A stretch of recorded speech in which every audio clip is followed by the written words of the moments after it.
Hey everyone, and welcome to RUBIN'S Mind Lab, where we break down the latest research into what it really means. Ever wonder why you sometimes feel closer to your phone or a computer program than to other people?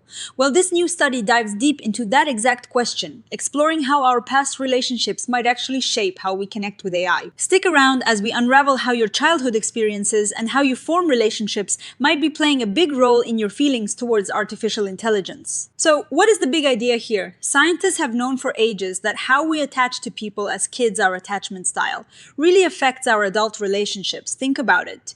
Do you crave closeness or tend to pull away? This study asks, does this same pattern apply to how we interact with AI? And if so, how? They looked at whether our past attachment styles influence our emotional connection with AI, like how much we open up to it or feel attached to it.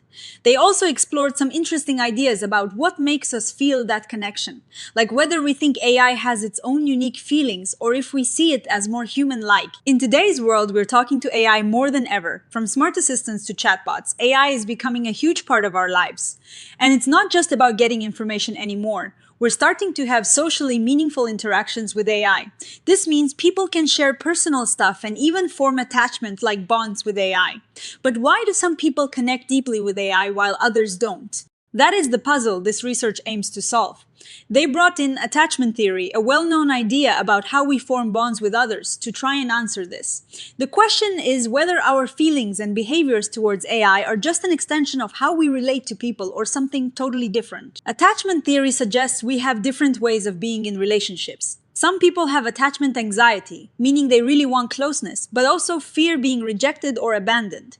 They might constantly seek reassurance. Then there are people with attachment avoidance, who are uncomfortable with depending on others and prefer keeping their emotional distance. They tend to downplay their need for closeness.